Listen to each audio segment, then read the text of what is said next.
Hello, and welcome to the May edition of the SLVCG Director's Showcase. Tonight, we're shining the spotlight on a director who doesn't just make machinima, he bends it. An award-winning creator, a master of comedic timing, and a voice actor who can deliver a perfect line before most of us can even finish writing one. Seriously, our producer Rizzo stands by this. This director has redefined what a vlog can be, turning everyday moments into something unpredictable, absurd, and unforgettable. From hilariously uncomfortable scenarios to dark humor that catches you off guard, to stylized black and white pieces that feel like they slipped straight out of another dimension, his work constantly keeps audiences guessing and laughing. Last year, he took home the award for Best Vlog.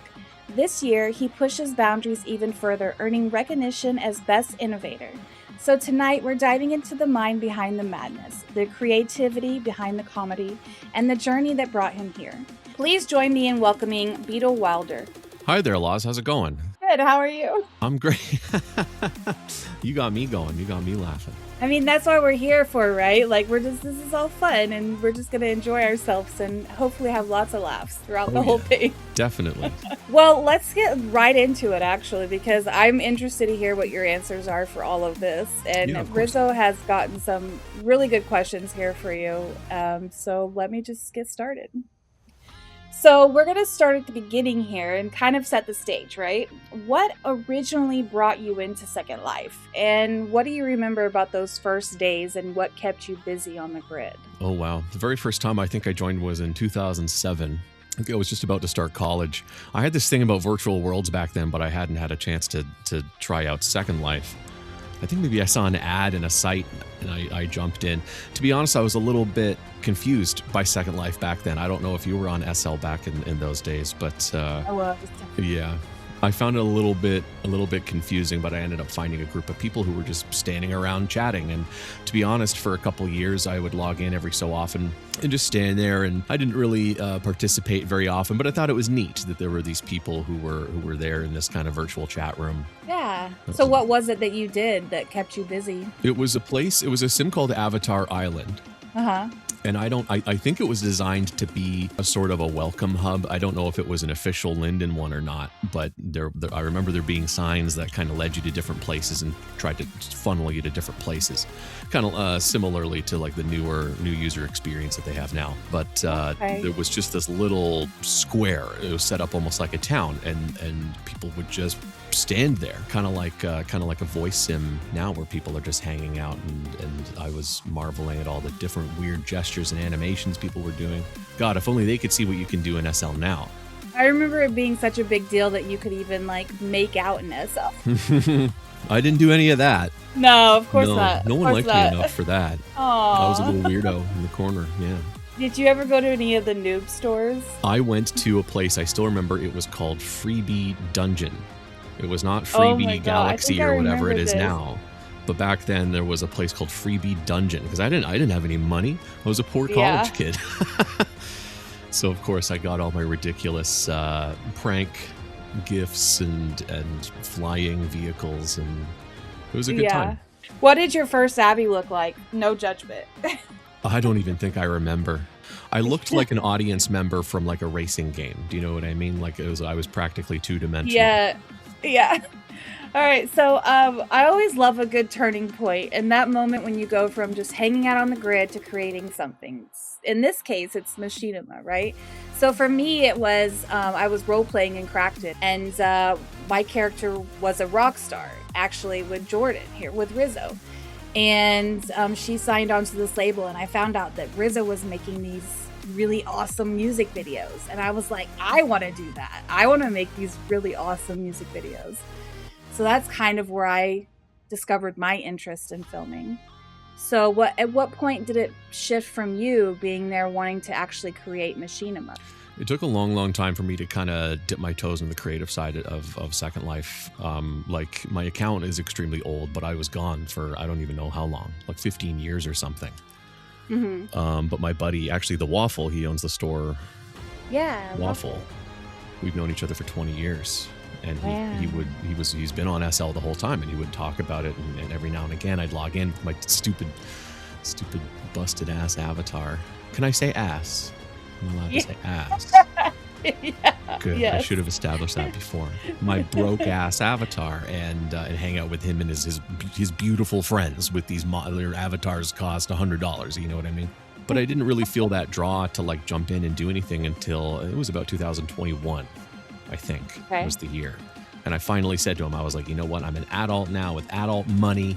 I'll buy a Leluca head and a legacy body. I actually had to, I needed his help. I had to stream Firestorm and have him actually basically make my avatar for me because I screwed it up. Well, don't feel bad because Rizzo still needs help with that. Does he? Yeah. Yeah.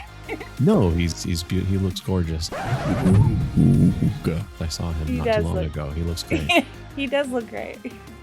But I think what it was is because I back then pretty early on in 2021, and I was just kind of starting to get back into SL, and I loved exploring mainland and other sims and stuff. But I found this sim called Generation XYZ, and it was just this cool kind of retro 80s 90s club, and they had DJs and everything. And I hung out there so often I started to work there because they had DJs, and the owner, I just messaged the owner one day and I was like, hey, have I like learned to do this? Could I be a DJ? He said, yeah, absolutely. So for quite a while, it was well over a year, I was a DJ there, and I used that to sneak in like voice acting and character voices and stuff because I'd be on microphone. It was almost like forcing people to listen to you. Like, haha, you're stuck here. You're going to listen to me do a silly voice. I don't know where the machinima thing came from, but that's definitely like, it was because of that place in that sim that I wanted to make stuff, to build things. As I build special event spaces in this sim to DJ in, and I'd write my copy like I do these halftime shows in the middle of my DJ sets, and so that's kind of where the little creative spin came from in SL. So let's talk about the first video viewers will be introduced to on your YouTube channel. A video by the title "Feel It Still" by Portugal the Man, the Weird Al mix. Now, from the title alone, it's obvious that it's going to make a lot of people smile, a lot of viewers smile. And I mean, anything with Weird Al in the title is comedic gold. But was this your first attempt at making a video, or just the one you wanted to share with us? I had made some sort of experimental machinima films that I posted to YouTube and Flickr. To be honest, I don't even think I had my SL YouTube set up yet back then. But they weren't, they weren't promos, they weren't music videos or anything that was like a full-length thing. I basically did I experimented making just little dance videos. I think they were 30 seconds long. I think I had done one promo for Waffle by that point, actually, I think. But but that one, I don't even know why I chose that song. I think it's just because the beginning of the song.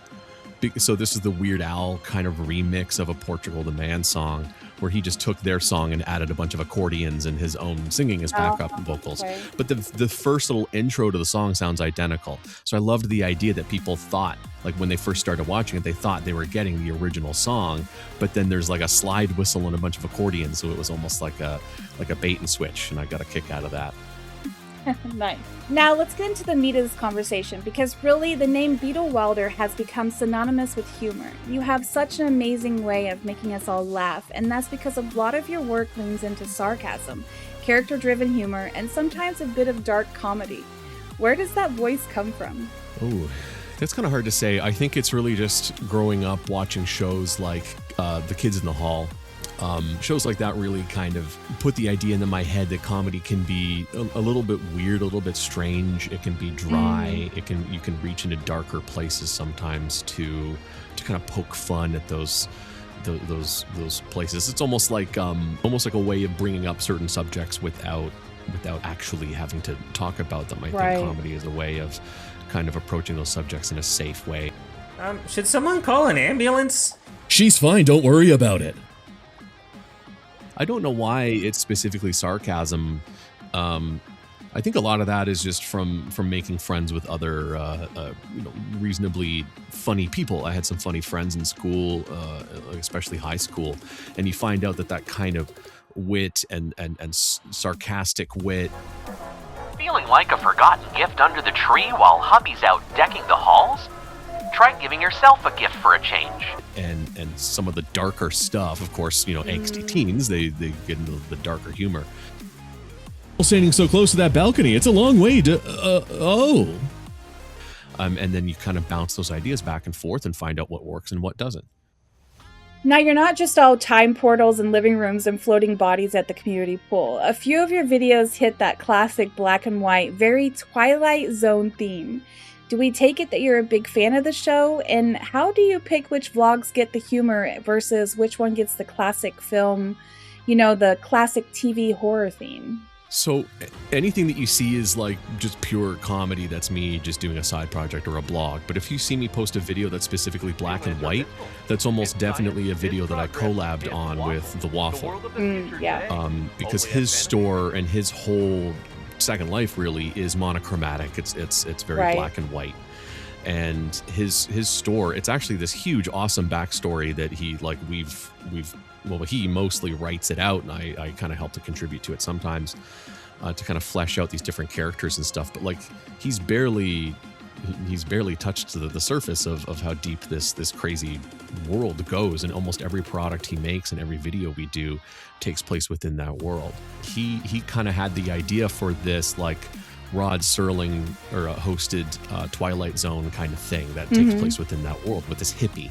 And he was like, oh, wouldn't it be funny? It was almost like a Reefer Madness type of thing, like propaganda video for kids in school to show how evil hippies are, in this world. I love it. And so that's kind of where that came from. We both really liked Twilight Zone and just how weird that show was and how groundbreaking it was. They made you to keep the rest of us quiet, wind you up every morning, send you out with a smile for the cameras. You're wrong. I'm not whatever you think I am. So this humor that you deliver it so on point. And while we can all assume that these videos are perfectly planned right down to the very second, how much is planned versus something that's just, happens in the moment? It's kind of all over the place. Like when I first started, I didn't use scripts or anything. I would just sort of have points down. Like I would just jot down some notes in order to create a list of shots. I think it was when I started working with Linden Labs, and they require a script. They want you to actually write a script beforehand because they want to approve it to make sure that you're not doing something incredibly gory or adult or something, of course. And so they want to be able to approve that and give you notes and stuff on your script. So now, just because I got used to that, I do write out a full script now. Mind you, the final video ends up resembling maybe 75% of that script. Like, that's why I want to say it's a little bit of both. You plan it out, but oftentimes you'll find when you're actually there shooting, getting the footage, you're thinking, ooh, I should do it this way instead, or here's a shot that might look good. As well, maybe not instead, but we can add that in. I'm often, like, if I'm filming some of my actors and actresses, like, we're in a voice call and they'll be saying something like, ooh, Beetle, you should get this shot, and I'm like, you're right, that's a great shot. And so I end up it becomes a collab with my friends, and it's just stuff that I wasn't planning for, and that ends up making the final cut of the video. So a huge part of what makes all of your humor land is how you perform it. It's your tone, your timing. Honestly, it's perfect. And our producer Rizzo can attest to the speed at which you work when you're delivering lines for other directors. So is all of this natural, or did you once, or maybe you still do, have big dreams of being a voiceover actor? Yeah, it's not something that I had an actual crystal clear plan on doing, other than just doing goofy character voices and just replicating voices that I hear in cartoons, right? Like Futurama and stuff like that. But then as time goes on, every now and again, someone would say, oh, that was a really good impression of, I don't know, like Captain Picard or something. And you think, oh, great, thanks. And then the idea kind of pops in your head like, oh, hey, maybe I could actually do this, right? Especially because I'm not attractive enough for television. So like maybe I could actually, so this is kind of like my way of having my cake and eat it too. Like, ooh, I can be funny and I can perform, but I can do it sitting in my underwear at home. Oh man, it's so hot. But there's nowhere to swim in this town. How am I supposed to create under these conditions? I like your face. I like yours too. We now return to Make Your Ex Jealous, the ultimate fitness secret. Hey there, Heartbreakers. I'm your host, Beef Slam Chest. Action, guns, abs. Beef Slam Chest in Laser Bastard for the Cyborganing. I found my people. I found my weird. That's very true. That's very true.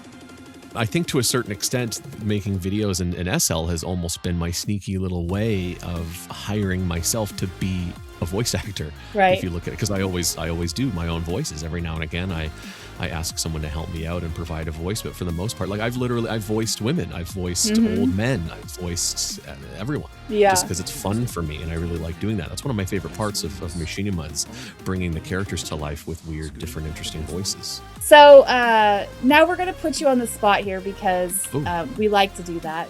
But it's actually Rizzo making me do this. So if you hate it, you can blame him, okay? Okay. I already do. No. Yeah. So let's pretend that you're out there and you're out on an audition for the role of K-pop Demon Hunters 2. Okay. And Rumi is asleep in bed and she's having dreams of fallen Saja boy Jinyu. And you're playing the role of Jinyu, and your line is, "I miss you more than life itself. You were the one thing that made me feel human, even when I wasn't." And action. I miss you more than life itself. You were the one that made me feel human, even when I wasn't. Sort of dark, tortured. He looks like a pilgrim Sith. Do you know what I mean? Yeah. He looks like he just landed at Plymouth Rock, but also a Star Wars alien. That's like authentic Korean garb. Oh, it is. That shows. Really? That's a stylish hat. That's a tall hat. It's very. All right, next. Since you've been introduced to the SLVCG judging team, you've managed to amaze them time after time. So far, picking up 2 awards, one for Best Vlog and one for Best Innovator. Tell us about those moments. Were you nervous? Did you think you'd win? I don't know if I thought I'd win. I mean, you certainly hope for it. Like when you're in that moment, you're trying to get your hopes up because you don't want it to be crushing if you don't win, right? Yeah. I was definitely nervous the first time, just because it was my very first award really ever. Right. Like when they actually, it was you actually, I think, who called me up to the stage that first. It was over a year ago now, I think. Yeah. And I decided to actually deliver a speech. I had pre-written this thing ahead of time, just in case. You always hope, luck favors the prepared. That's smart. Yeah, I was super nervous, and I think just because I hadn't really put myself out there yet. My Wilder Productions and who I was and what I was doing was still a very, very new thing to me. The second one, I was a little less nervous, maybe still a little bit nervous, just because that there's a bunch of people, there's a bunch of avatars standing there who are looking at you. But I think at that point, after a year of just recording my own voice and having them out there on YouTube and Instagram and everything, prim feed, that cuts a lot of that nervousness away. And suddenly it's like, well, I mean, these people know who I am. They know what I sound like now, so it's not really scary. But it was definitely an honor. And I think that there's a nervousness that comes from almost like the jitters of excitement, the energy of the moment, I think, tends to make you shake and get butterflies in your stomach a little bit. So awards aside, what would you say was your most crowning achievement? Like that one moment or video where everything just kind of landed perfectly for you? I remember in my early days, it was Marina Munter, who now owns a store, Mamu, and she makes a lot of really cool furniture and decor items. And she was working with Bad Unicorn at the time, and it was Marina who suggested to Bad that they hire me to do a promo video. This is my first big actual commission thing, and I had no idea how to do it because they hadn't really seen anything from me other than videos of me dancing around in a mall. So I didn't know if they knew what they were getting into. Yeah. And I thought, you know what? Let's just go for it. Like just my brand of humor, exactly the way that I would want it to be. And so I wrote it out. I wrote out the voiceover and the little jokes and things like that. And I think that the moment for me when I felt like it landed was when they watched the promo and they approved of it. Like they liked it. Yeah. When they posted it on their socials and I posted it on my Flickr, and I got a lot of really amazing, really kind comments from people. And I think that was that moment where it was like, holy smokes, I can do this. That really felt like an achievement for me, big time. It feels really good. Yeah. So while success is good, getting to that point doesn't always happen without a few challenges along the way. What are some of the hurdles that you've had to overcome or challenges that you've had to face? Yeah, a lot of them are technical issues like in the moment, if for whatever reason my computer just isn't cooperating, or Right. I don't We've been know. there. Yeah. Yeah.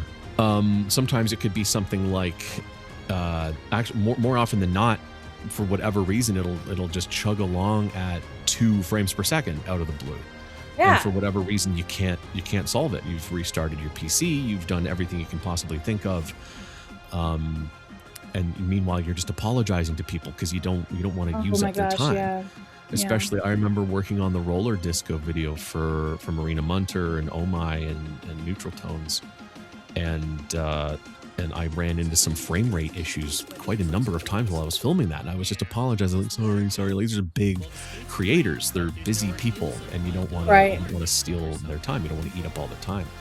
And so since then, I think I've found my own little tricks and ways to get around it, better screen recording software, and not having 17 programs running in the background of your computer at once, and just trying to run more lean in order to get the footage that you need.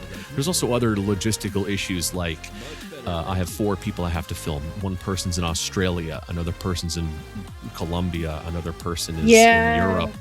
And so you have to find it's almost like one of those math problems, like the fox and the baby and the spider across the river or whatever. So you have to try to logic it out to think, okay, so what we're saying is the perfect time to film this is 5 a.m. my time. Goody, hooray! I can't wait to not sleep at all that day. So that happens. That's what you have to do. Yeah, that's just how it works sometimes. Yeah.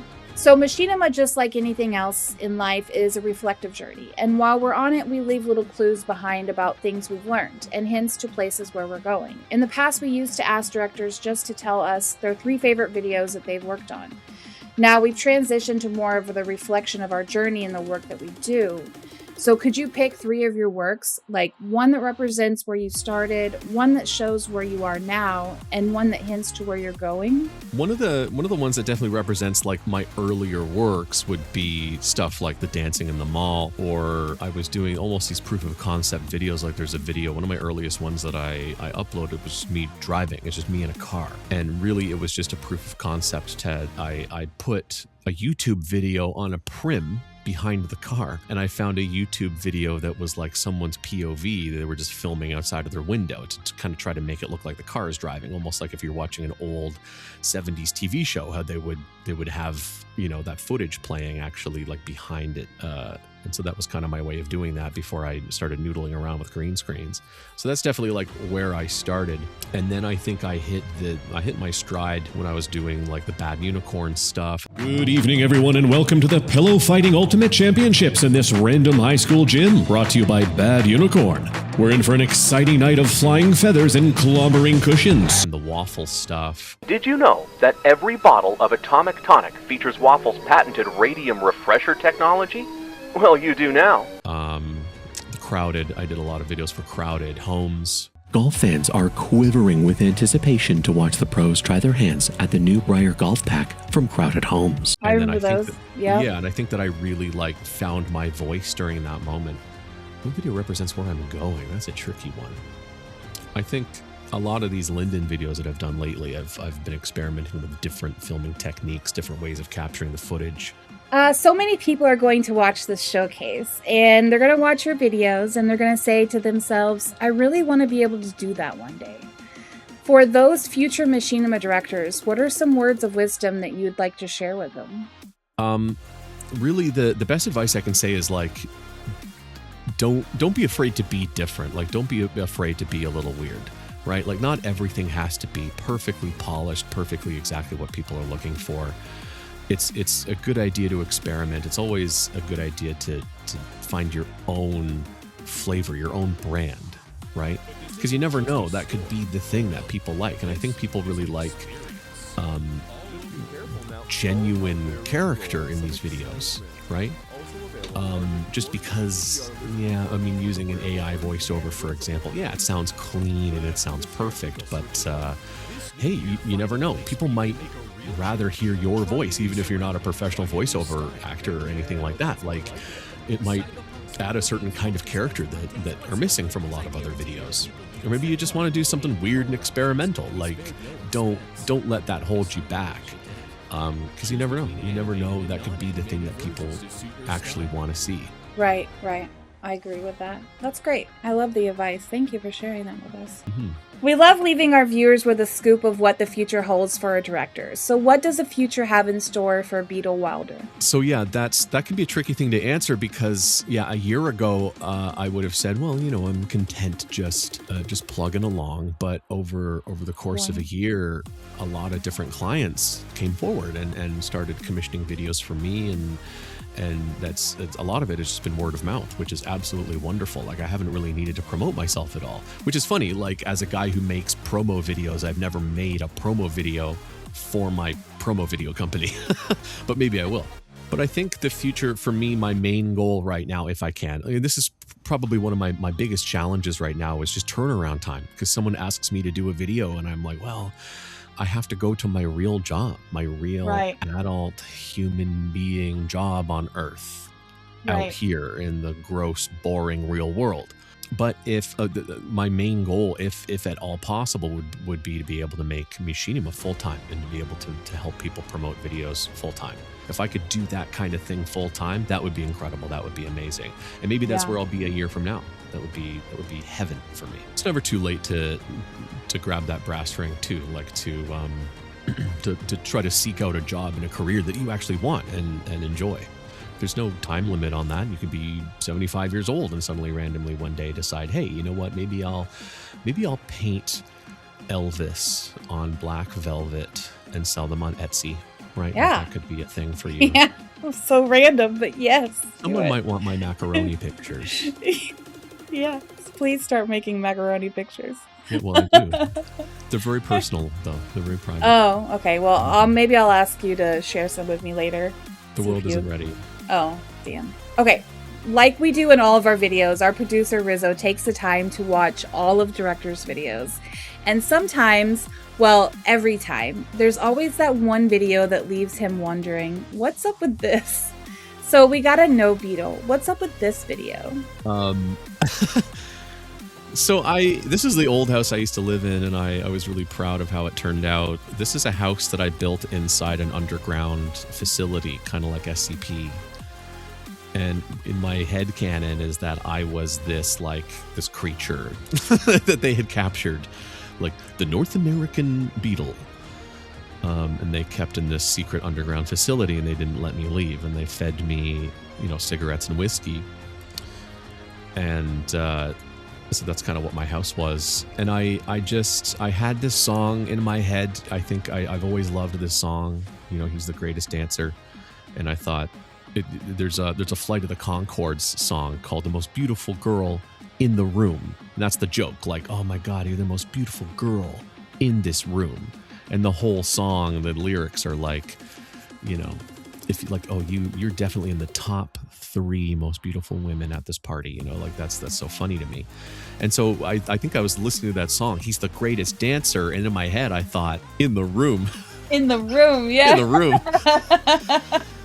And so I put together some ridiculous dance animations that I have, and I just filmed myself. Kind of old. This is almost a throwback. This is almost a full year after I started my SL Machinima journey, I think, is when I did this video.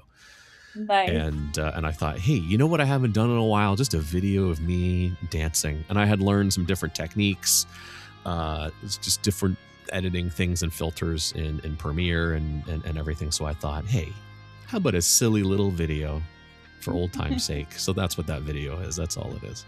All right. Before we wrap this up, I've got something a little different for you. We're going to do a quick lightning round. So no overthinking. Just whatever comes to your mind first. Okay? I'm nervous. All right. So are you ready for this? No, but go ahead. All right. Sweet or spicy? Spicy. Perfect script or perfect improv? Perfect improv. Black and white vibes or full chaos? Chaos. Funniest character you've created? Effeminate British guy. Dark humor, misunderstood or necessary? I think it's misunderstood. Okay. One word your characters would use to describe you? Weird. A scene that shouldn't have been funny but was. Oh no. It was when Waffle and I were filming Tomorrow's Plastic People. Okay. And he had to make a custom animation for it. He's a really, really good animation creator, by the way, and he makes all his own custom animations for his products and all of his machinima and videos and everything. And there's a scene in Tomorrow's Plastic People where there's like basically a woman who's in a car getting stabbed repeatedly in the chest, like 30 times. It was hilarious. Like filming it, we were laughing our asses off. That's good. When is your which of your characters would cause the most chaos if they become self-aware? Probably Aunt Mabel and Uncle Steve. Okay. A sound effect that instantly makes anything funnier. Mariachi music. Your style as a genre name. Oh God, I don't know. Like, do I have to invent my own genre? Yeah, let's do it. Oh my God. Okay, we'll call it Beetle. Beetle. All right. It's very Beetle-y. One thing you always overthink. Everything? Dream show you direct. Star Trek. And last, your Bad Unicorn T-Rex costume color of choice. I'm colorblind, so probably something really bright and vibrant, like, I really like orange or like magenta. Ooh, yeah. So there you go. I would be a magenta dinosaur. Nice. Well, I think it's safe to say that we're never going to look at vlogs or possibly bushes the same way ever again. You never know what's hiding in them. Beetle, thank you so much for giving us a look into your creative world, your process, your humor, and the way you've turned even the most unexpected ideas into something unforgettable. Oh, thank you. Yeah, your work is a reminder that machinima doesn't have to follow a formula. It can be weird, bold, experimental, and still connect in a big way. To everyone watching, if you haven't checked out his work yet, this is your sign. Go watch, go laugh, and maybe question reality just a little bit while you're watching. We'll see you next month, where we'll have another amazing director to showcase for you. See you there. Bye-bye. All right. So you got to tell me. I need to see this like macaroni art. I'm curious what it looks like. Is it? No, I told you it's for my eyes only. It's very private and personal. I feel like it's very religious. Oh yeah. Do you pray to it every day? You like put like fruit down and like vegetables and stuff like that. Like have a shrine. No, vegetables aren't allowed in my house. But okay.